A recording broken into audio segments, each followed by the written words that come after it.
The siren of a fire truck cut through the morning silence of Riverside. Alex Burns pulled on his helmet and jumped onto the step of the car that had already started. Even after 15 years in the fire department, that sound made his heart beat faster. "Burns, you're last again," grinned Daniel Stone, the captain of the unit, a stout man with a gray streak in his thick hair. "Sorry, Cap." Veronica held me up. Alex mentally thanked his wife for the cooked breakfast, which he never got to finish. 15 years of marriage, and she still cared for him like she had in the early days. Lately, though, something had changed between them. Quiet evenings in front of the TV increasingly ended in silence, not long conversations like they used to. The fire in the old warehouse was not difficult. An hour later, the crew was already assembling the equipment. "Good work, guys," Daniel patted them on the shoulders. "Burns, you come by tonight. Monica made your favorite apple pie." "Not tonight, Cap. Veronica's waiting." That was a lie. Veronica was working late at the library and Alex checked his phone. One new message. "Be there at 7, S." At home, Alex showered and changed his clothes. Looking in the mirror, he noted the first gray hairs in his dark hair and wrinkles near his eyes. 38 years old was not a young man, but women still held his gaze. One woman in particular. There was a knock on the door at 7 sharp. Sophia Clark, his wife's younger sister, stood on the threshold. Slim, with long red hair, she seemed the complete opposite of her older sister. Where Veronica was practical and poised, Sophia was impulsive and passionate. "Alex," she smiled, but her eyes remained serious. "Come in." He let her in, looking back down the street. Mrs. Peterson's neighbor was walking her pug. Noticing Alex's gaze, she waved hello. He nodded back, hoping she hadn't gotten a good look at her visitor. "Wine?" he asked once they were in the living room. "Yes, please." They sat at the table, keeping their distance, like two pieces on a chessboard, ready to make a decisive move but still hesitant. "How are you settling in?" Alex asked, pouring wine into glasses. "I got an apartment on Oak Street. It's small, but it's big enough for me on my own." Sophia had moved back to Riverside only a month ago after her divorce. Veronica, of course, had offered to let her stay with them, but Sophia had declined. "Don't want to be the third extra," she'd said then, casting an odd look at Alex. "Did you find a job?" "At an art gallery. Nothing special, but it's temporary." Sophia took a sip of wine and looked him straight in the eye. "I've missed you, Alex."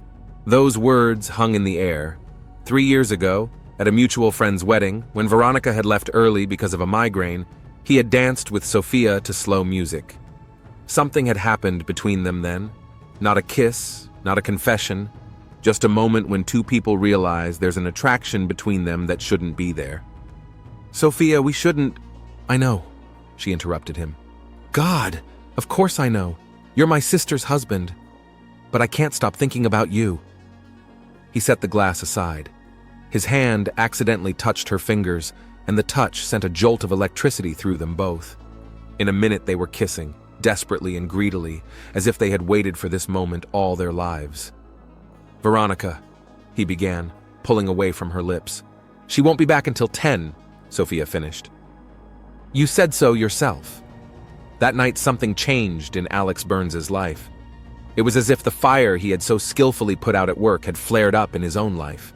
The next weeks passed like a blur. Meetings with Sophia, secret messages, fear of being seen, and an overwhelming sense of guilt toward Veronica. "You're different now," Veronica remarked at dinner one night. "Has something happened?" "Just tired," he lied. "It's been a hard week." Veronica nodded, but he could see she didn't believe him. Smart, observant Veronica. How could he have thought he could hide his feelings from her? One day when he and Sophia had met in the park, she'd seemed troubled. "What's wrong?" Alex asked, squeezing her hand. "Victor is in town." Her voice trembled. "My ex-husband." Alex frowned. He'd never met Victor Gray, but he'd heard about him from Veronica. "Quite a guy," she'd said. "He's following me," Sophia continued. "I saw his car outside the gallery yesterday, a blue Ford. He sat there for hours. Are you sure?" "Yeah, I know that car. He wouldn't let me go, Alex. After the divorce, he called, he texted. I even changed my number, but he still found me."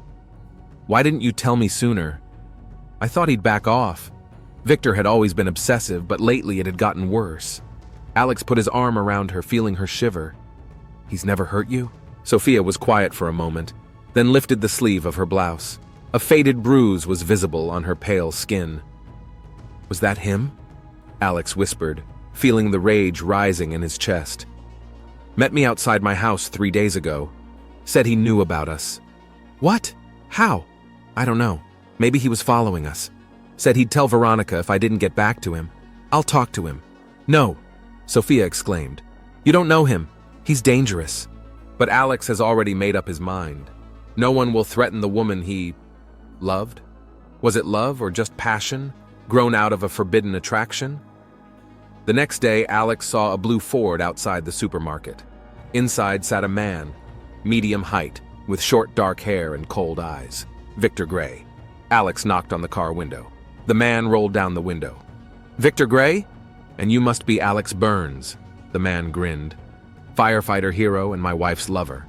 Ex-wife, Alex hissed. Leave Sophia alone. Or what? Victor continued to smile, but his eyes remained cold. Are you going to tell your wife about your little adventure? Is that a threat? A statement of fact. Sophia belongs to me. Always has. She's not a thing. Alex felt his fingers clench into fists. See you later, fireman. Victor lifted the window and started the engine. That evening, Alex couldn't sleep. Veronica slept peacefully next to him, unaware of the storm raging in her husband's soul.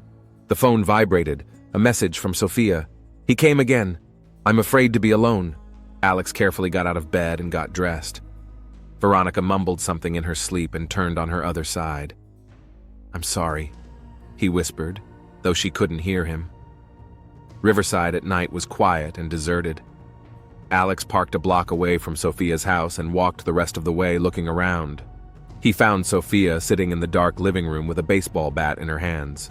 He was banging on the door, she whispered, screaming that he knew I wasn't here alone. But then he left. Alex hugged her, feeling her heart racing. I'll stay with you. And Veronica? I'll tell her it was the night shift. They fell asleep holding hands like children seeking solace in the dark. In the morning, when Alex opened his eyes, the bed next to him was empty. The smell of coffee wafted from the kitchen. Sophia? But instead of an answer, he heard sirens. Lots of sirens. Looking out the window, he saw police cars surrounding the house across the street. What's going on? Sophia appeared next to him, handing him a cup of coffee. I don't know. They watched as the police officers fenced off the area with yellow tape. The coroner's car showed up. Oh God, Sophia whispered. Did someone die in there? Alex felt a chill run down his spine. Going outside under the pretext of buying cigarettes, he approached the crowd of gawkers. What happened? He asked an elderly woman with a dog. They found a burnt-out car in the vacant lot behind the houses. They say there was a man inside. Alex froze. A burned-out car. A man inside. Was it really a blue Ford? Was it really Victor Gray? The phone rang, snapping him out of his daze. Veronica. Cell phone rings. Alex? Where are you? I called the unit. They said there was no night shift.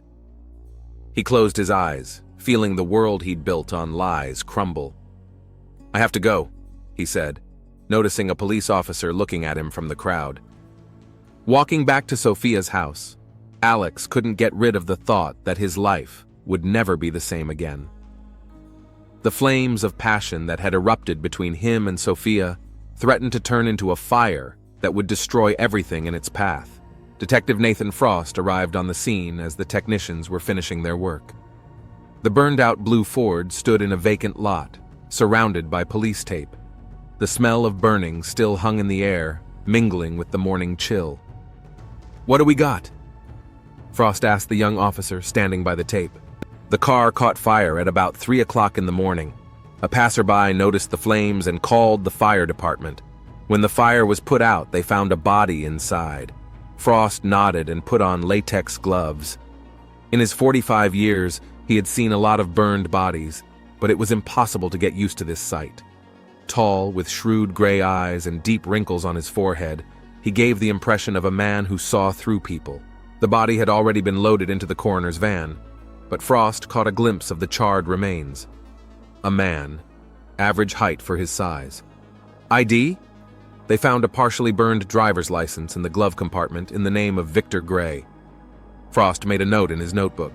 The name seemed vaguely familiar. Is the car registered to him too? Yes, sir. Victor Gray, 33, registered in Portland. Passport stamp, which was also found in the glove compartment, came to Riverside 2 weeks ago. Cause of the fire? Preliminary cause is arson. They found residue under the hood, but forensics will know for sure. Frost walked around the scene, scrutinizing the tire tracks on the ground. 2 tire tracks heading toward the main road. Someone came here in a different car.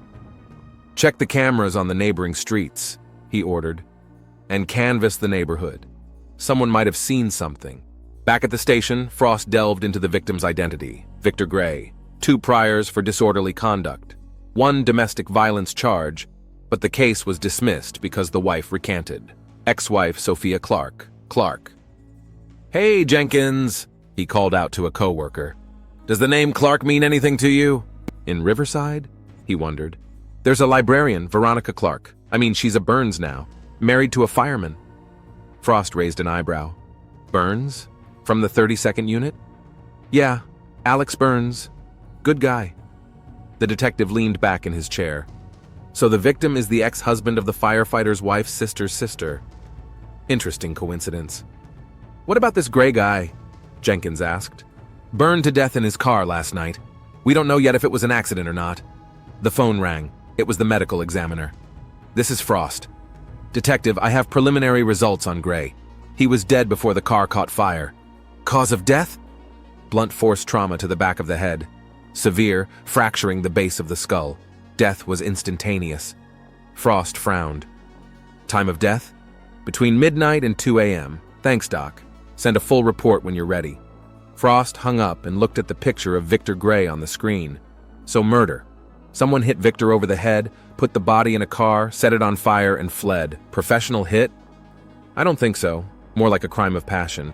And passion usually has to do with love or money. Frost decided to start with Sophia Clark. He found her at a small art gallery on Maple Street. A red-haired woman with a pale face stood behind the counter leafing through a catalog. Miss Clark? Detective Nathan Frost, Riverside Police Department. She looked up. A beautiful woman, Frost noted, but haggard. What can I do for you, Detective? I need to talk to you about Victor Gray. She turned even paler. What happened? When was the last time you saw him? 3 days ago, her voice shook. He came to my house, screaming, banging on the door. I didn't answer it.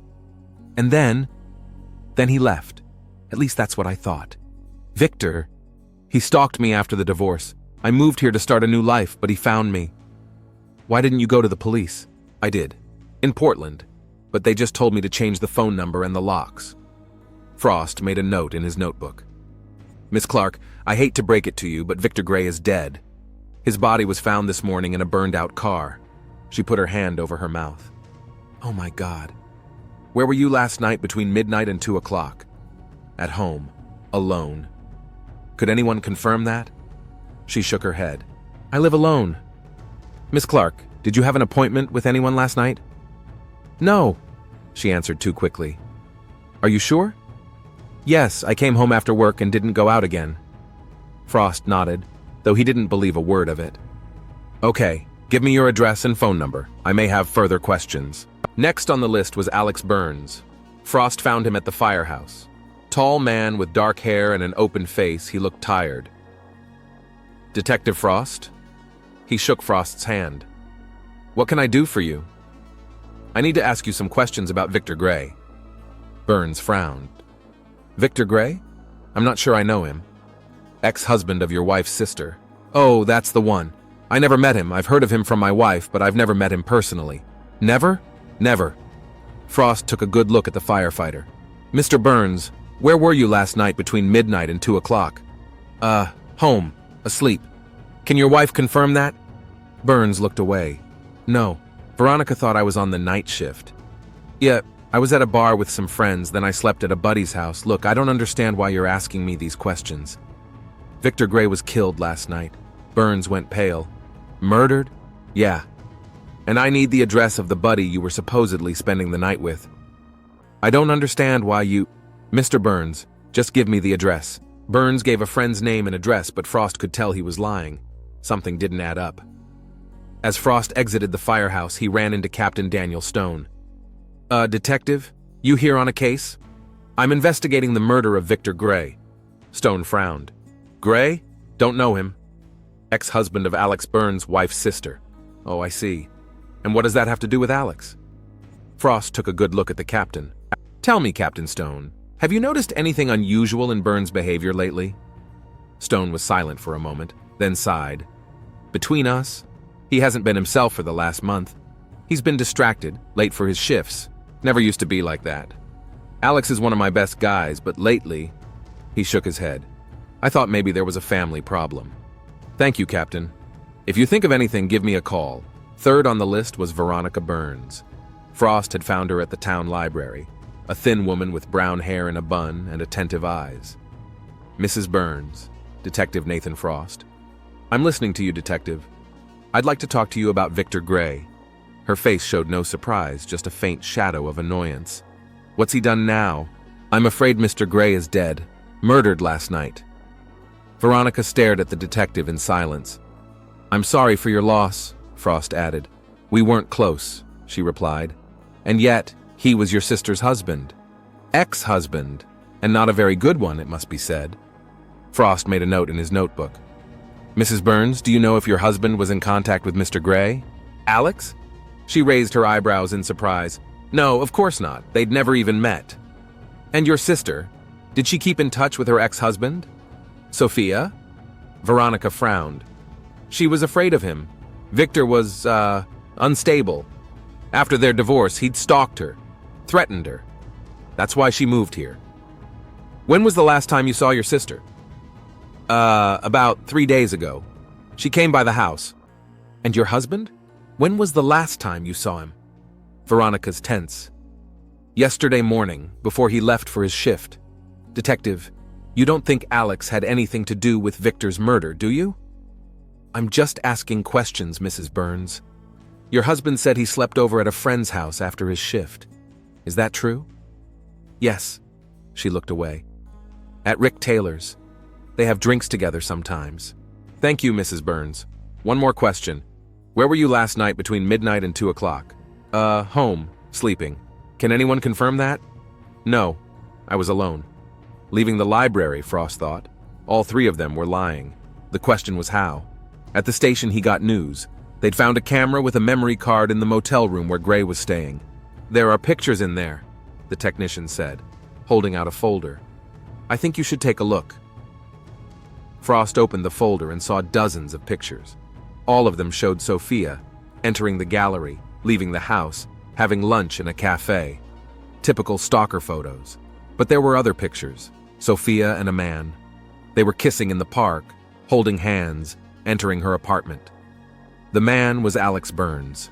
Print copies, Frost ordered. With the photos in hand, he headed back to Sophia's apartment. He found her at home packing her suitcase. Leaving, Miss Clark? Detective, she smiled nervously. Yeah, I thought I'd go to a friend's house for a couple days, after Victor's death. Miss Clark, I don't think you're being completely honest with me. He spread the photos out on the table. Sophia turned pale. Where did you get them? In your ex-husband's hotel room. He's been following you. And Mr. Burns, I understand. Sophia slumped in her chair. I can explain. I hope so. Because now I have a dead man who blackmailed lovers with photos of their secret meetings. And those lovers are lying about where they were the night of the murder. Alex didn't kill Victor. How can you be so sure? You were with him that night, weren't you? Sophia put her hands over her face. Yes. Victor came to see me, knocking on the door, yelling. I called Alex and he came over, but by then, Victor had already left. So Alex stayed the night with you. Yes, we were afraid Victor would come back. Miss Clark, when did your affair with Mr. Burns begin? A month ago, after I came back to town. And your sister doesn't know? No, at least I thought she didn't. But Victor threatened to tell her. What else did he say? Sophia paused. He said he knew something about Alex. Something that could ruin his career. What was it? I don't know. Victor didn't elaborate and I didn't ask. Frost studied the woman's face. She was still hiding something, but he couldn't figure out what it was. "Miss Clark, I have to ask. Could you or Mr. Burns have killed Victor Gray?"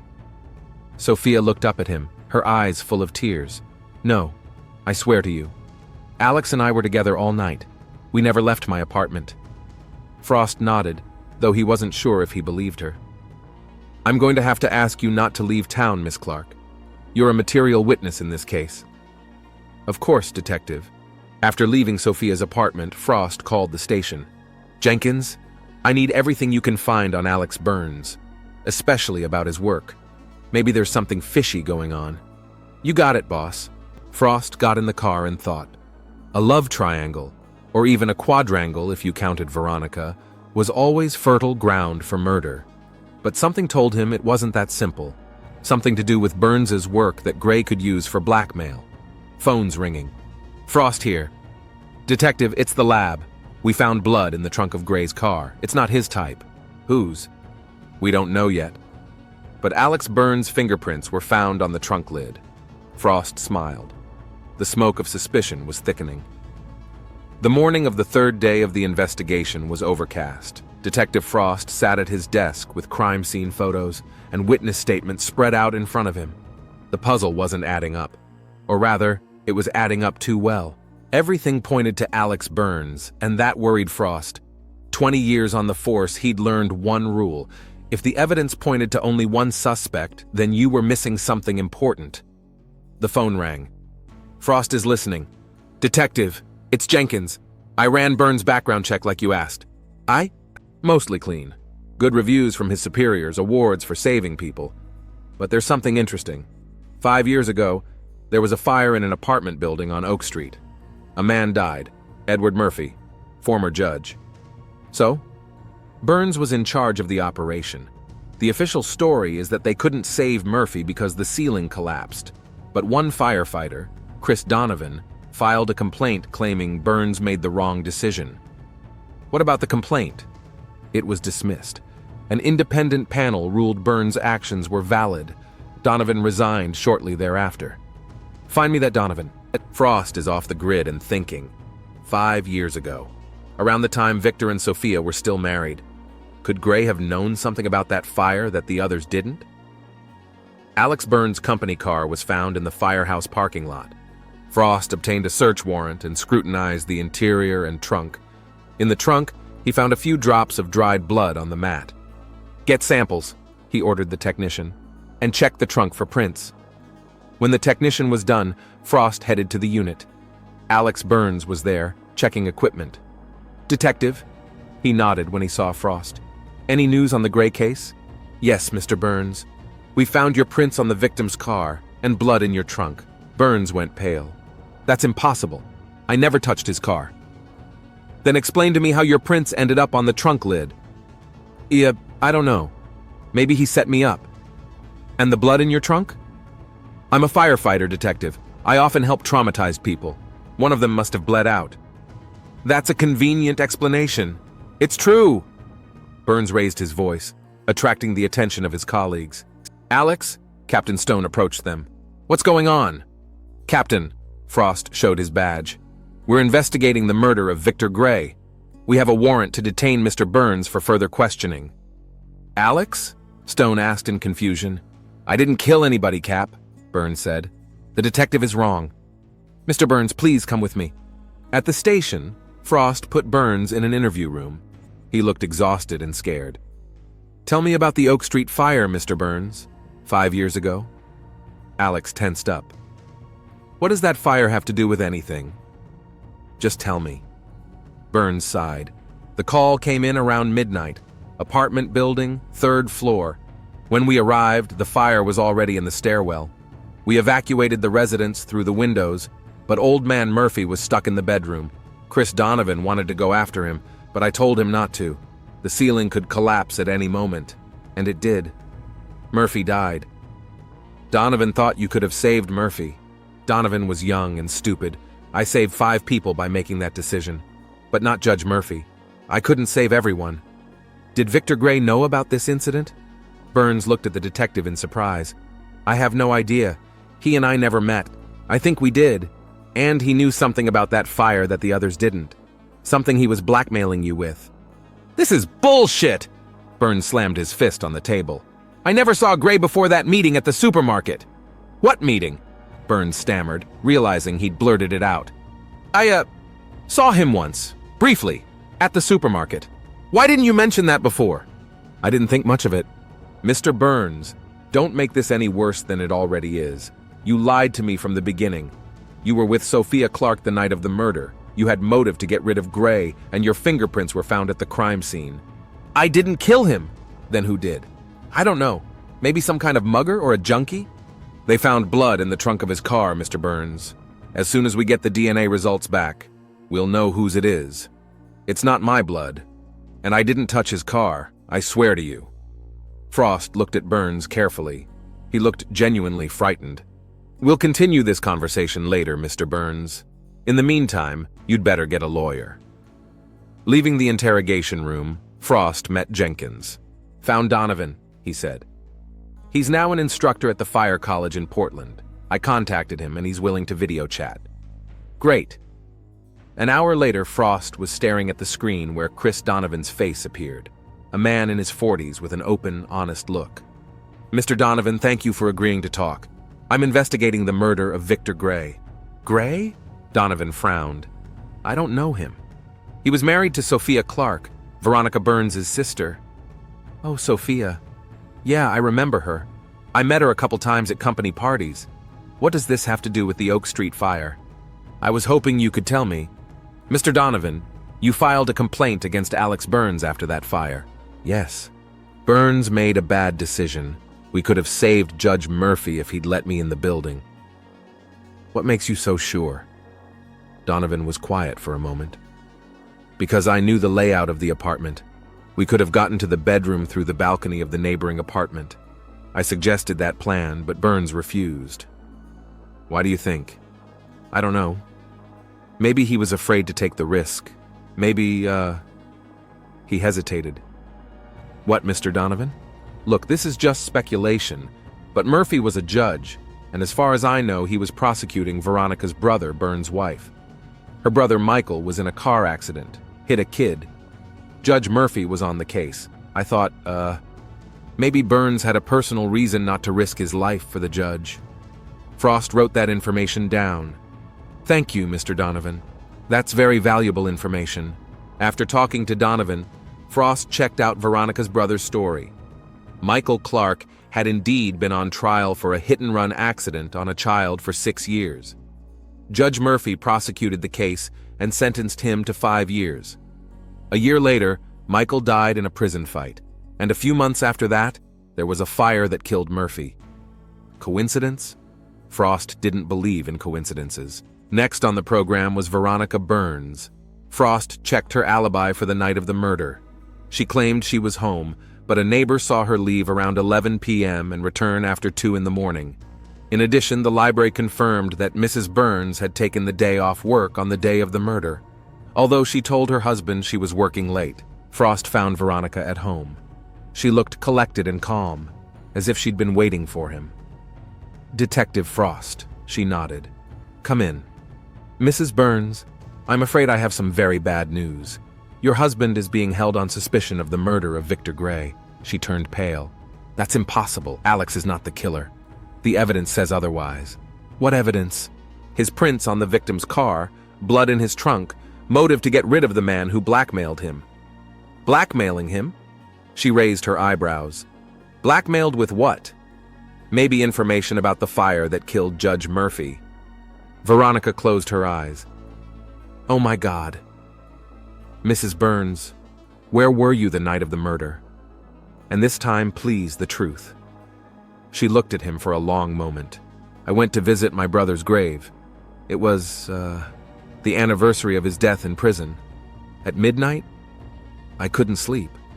Sometimes when I can't sleep, I go to the cemetery. I talk to Michael. A neighbor saw you come back after 2 a.m. I drove around town for a long time after the cemetery, trying to get my head together. About what? Veronica looked away. About my marriage.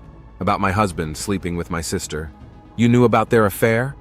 Of course I did. I'm not blind, detective. And you weren't angry? I was angry, but not at Alex, at Sophia. She was always like that, taking what was mine.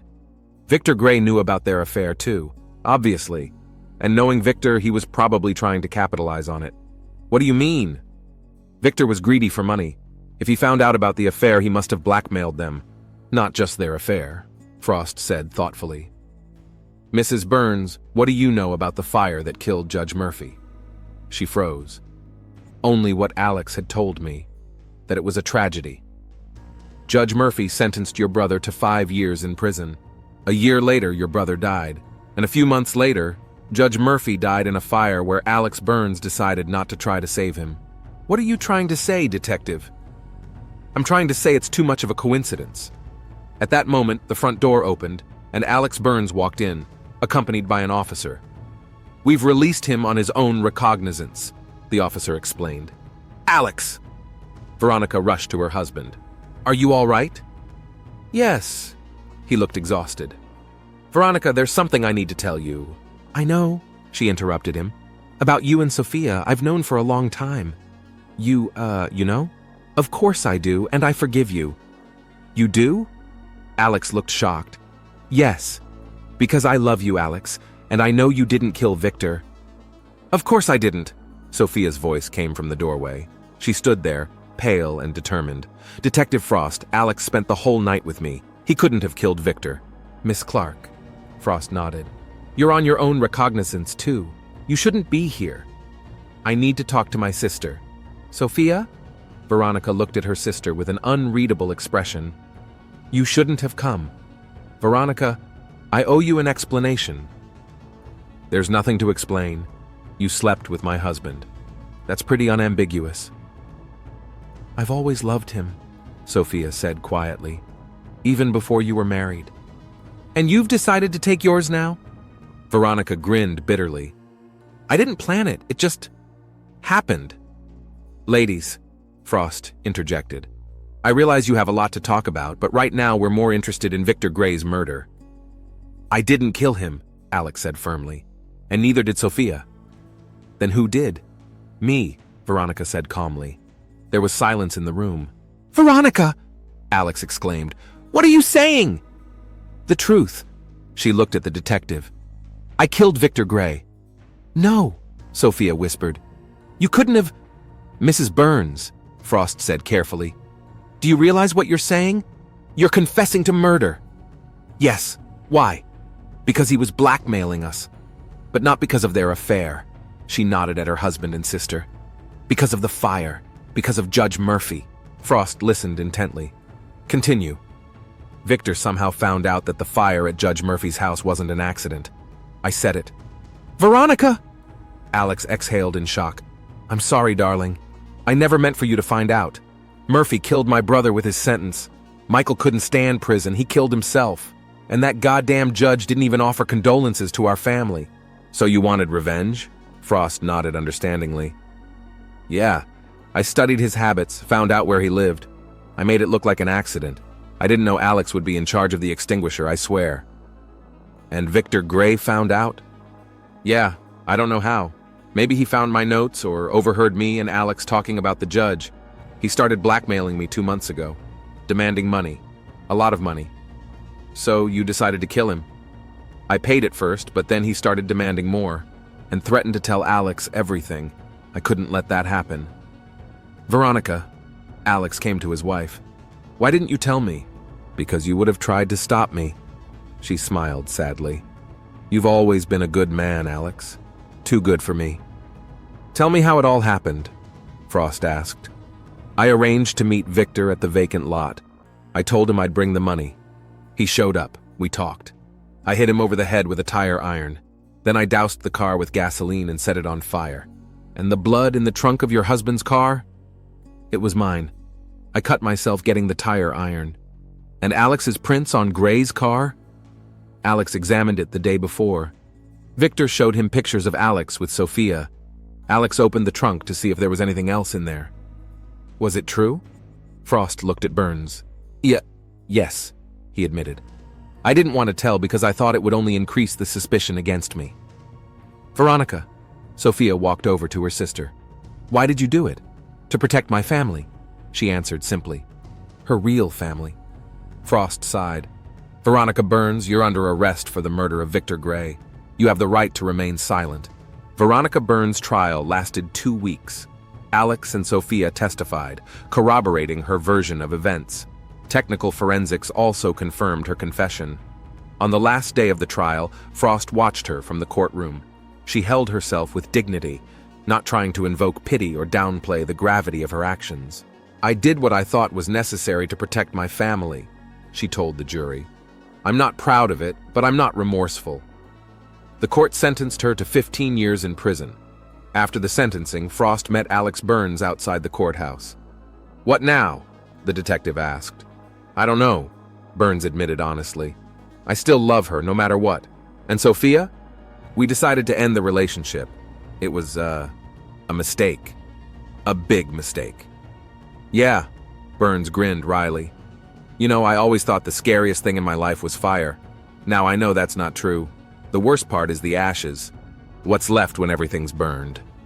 Wise words, Mr. Burns. Will you visit her? Alex asked. I don't know. I guess I will. She's still my wife. Good luck to you. Frost shook the fireman's hand and headed for his car. As he drove past the Burns house, the detective noticed Sophia coming out with a suitcase. She was leaving. Where to? It didn't matter anymore. The fires of passion had died down, leaving only the ashes of ruined lives. Only the truth rose from those ashes like a phoenix. Frost started the car and drove home. He had a new file with a new case. Life went on, and new mysteries were waiting to be solved.